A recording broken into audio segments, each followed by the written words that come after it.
What is going on, guys? Today I'm bringing you a little review and disassembly video of the AW Custom Black Ace High Capa. So this gun I have had for the past 2 years or so, and I just want to give a little bit of insight on the gun and AW Custom, just so that any new users might be able to make the correct purchase. I've been using it as my main secondary ever since, and I've had very few problems with it.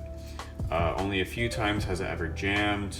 I've only had to make one repair on it over that 2-year period, and nothing much else has really happened. As you can see, the paint does wear very heavily on this gun.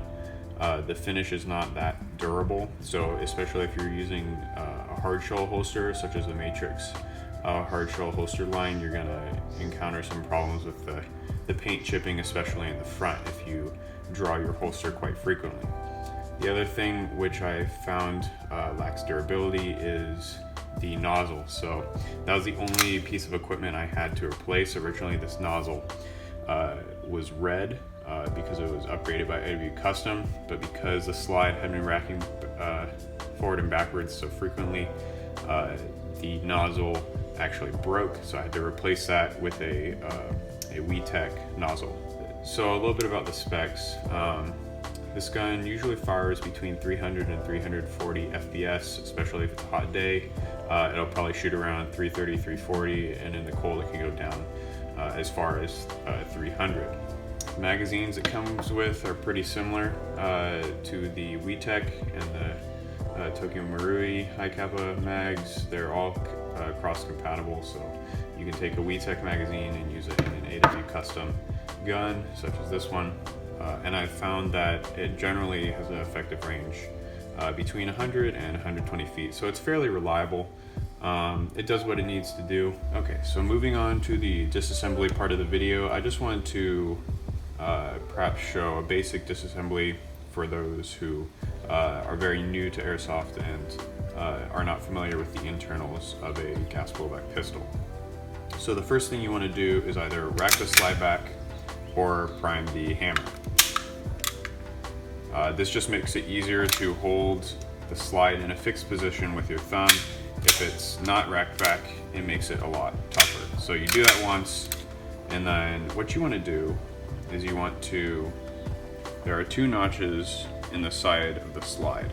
The first one is obviously for the mag catch, but the second one is how you're going to release this pin, which actually holds the slide onto the lower of this little notch with the bottom of this pin.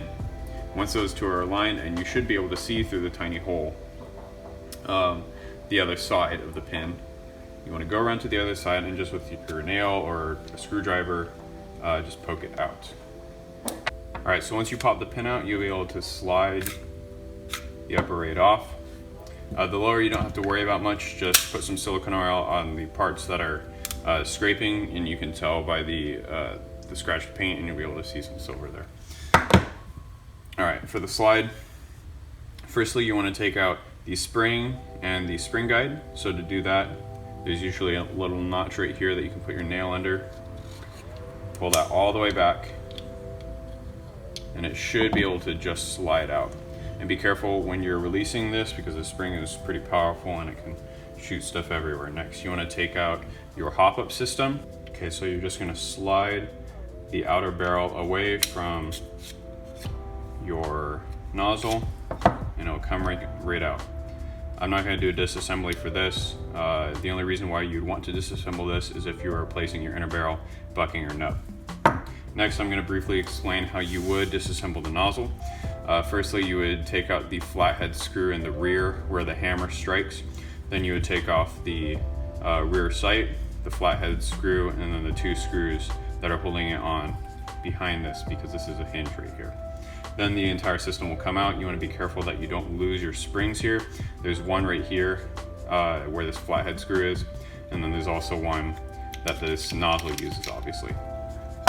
Thank you guys for watching. I hope this video was informative for you all. If you guys have any questions about the gun or any of my other gear, that you want me to do a review on perhaps, just leave it down in the comments below. I would greatly appreciate it. Hope you guys all enjoyed this video, and I'll talk to you next time.